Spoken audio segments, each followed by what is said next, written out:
Hello and happy summer, Maryville Collaborative Teams. This is Bo Newton, your educator mentor, and I'm here to give you a quick run through on how to upload artifacts for your summer work. In Teams, you're going to want to navigate over to the Maryville campus staff page and click on the general channel.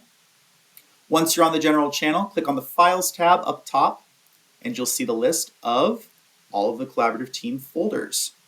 Click on your Collaborative Teams folder. We'll click on Geometry, for example, here because they have a proposal for summer work, and you'll see two folders.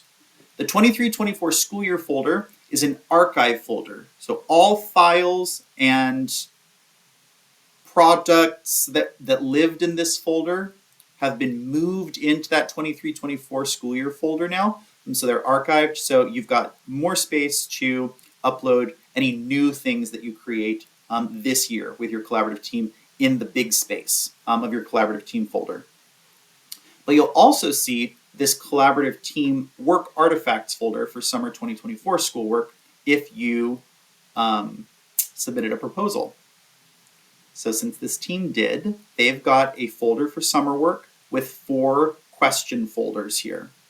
Q1, what do we want students to learn? Q2, how we know that they've learned it? Q3, what do we do when they don't learn it? And Q4, what do we do when they do learn it? Those are the 4 questions of collaborative teamwork, and your proposal outlines which of those questions your team is intending to address in the work that you're completing this week. If your team is addressing Q1 because you are creating lesson plans, unpacking standards, identifying learning progressions or learning targets within a standard, those types of documents are going to be uploaded once you've completed them into Q1.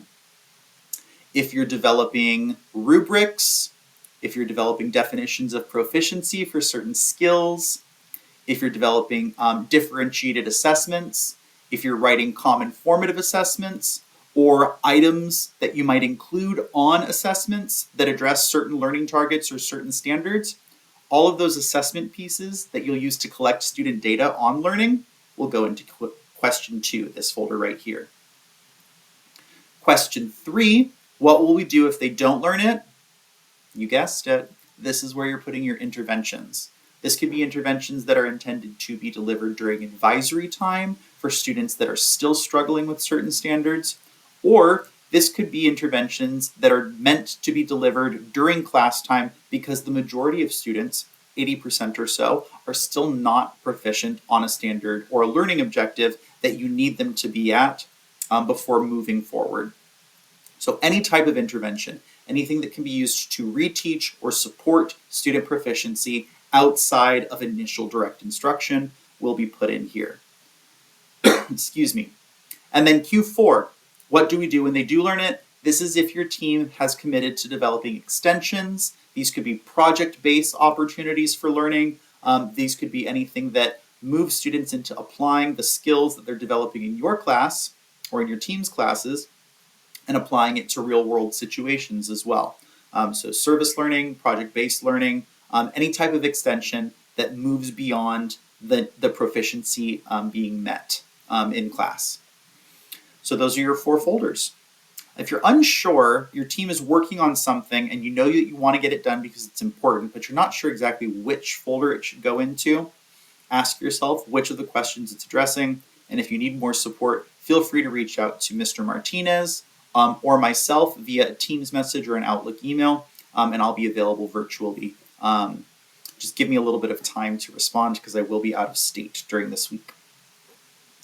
Aside from that, a couple of other notes. You do want to make sure that you clock in and sign in on a daily basis. Check in with Brenda in the front office if you have any questions about what number or what job code to clock in under or how to sign in appropriately for the work that you're doing this week.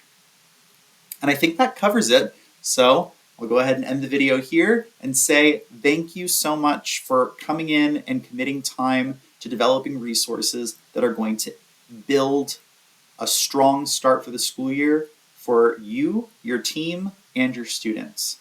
Thank you so much.